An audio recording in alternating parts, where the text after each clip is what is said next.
I'm Leonie from the University of Manchester. I'm a pharmacist by background and I've been working in health economics for over 3 years now. Today's presentation is about the economic impact of hazardous NSAID prescribing to patients with oral anticoagulants, such as warfarin or rivaroxaban. Preventable adverse drug events are a huge financial burden to the NHS, generating £89.1 million per year. These events are consequences of medication errors or hazardous prescribing. I prefer the term hazardous prescribing to medication error because it does not automatically imply that the combination is always wrong. There are occasions where the risk of not taking the hazardous prescription outweighs the risk of harm of the potential error.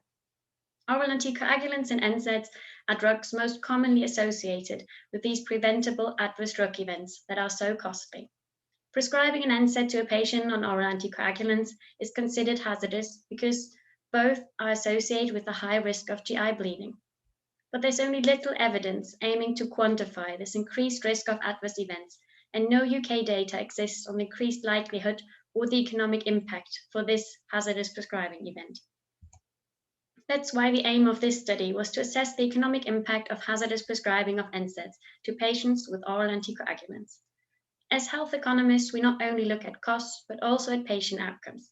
Most commonly, the impact is measured in QALYs, quality adjusted life years. QALYs are a quantitative measure that take into account not only the length, but also the quality of life years gained. One QALY is one life year at full health. There are 3 parts to this study. A state transition model that simulates consequences of NSAID use in anticoagulated patients, the observational cohort study that investigates the increased likelihood of adverse events associated with the NSAID, and then finally the economic analysis that aims to generate the incremental cost and QALYs associated with NSAID use. This is the state transition model we developed. Each circle represents a health state. Patients transition between health states along the arrows. We chose health states associated with potential adverse drug events of NSAIDs.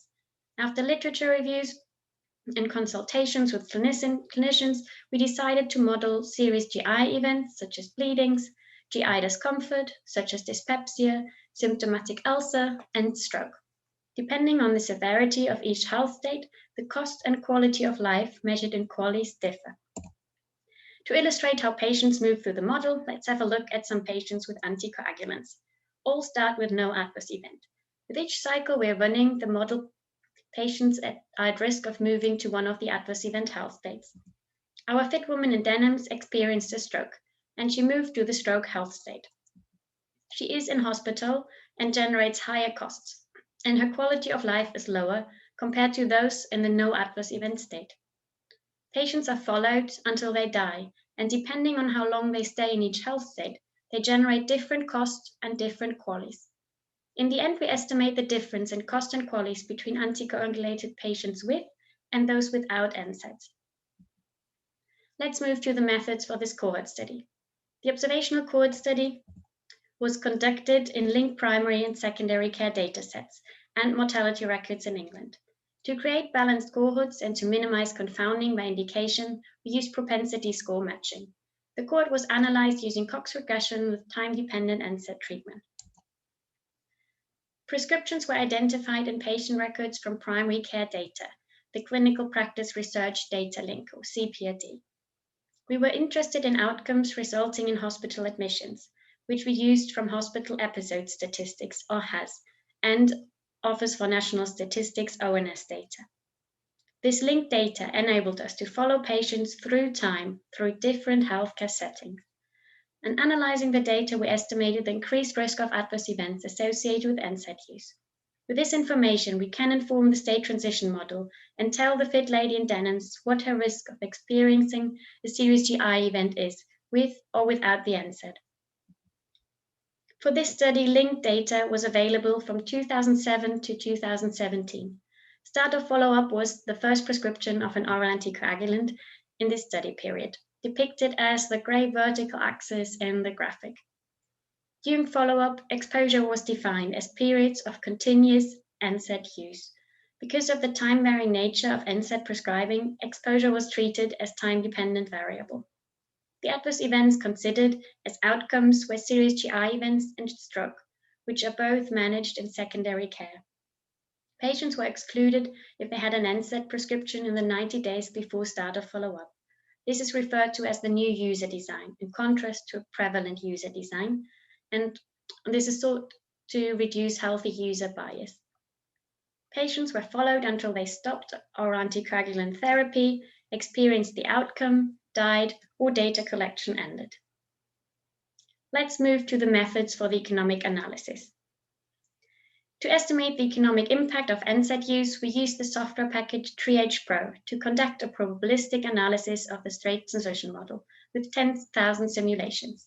In a probabilistic model, uncertainty distributions are fitted to each input parameter of the model, such as transition probabilities, costs, or quality of life estimates. So much about the methods. The next part of the presentation reports the results. I already explained the state transition model, so we can directly dive into the details. This table reports key specifications of the state transition model. Patients entering the model were followed through the model for a lifetime. Costs were assessed from the perspective of the NHS England, and QALYs were used to measure health-related quality of life. This slide shows the results of the cohort study. The final cohort consisted of 6,000 patients, and analysis after matching suggested evenly balanced cohort characteristics between patients with no NSAID and those with at least one NSAID during follow-up. Our analysis suggested an almost threefold increase of the risk of serious GI events in periods with concomitant NSAID treatment. The risk of stroke was increased 2.5-fold. Overall, both events are considerably rare, with less than 10 events per 1,000 person years in the absence of an NSAID. This might have contributed to the relatively wide confidence intervals around the mean estimates. The results of the cohort study can now be used to inform the state transition model.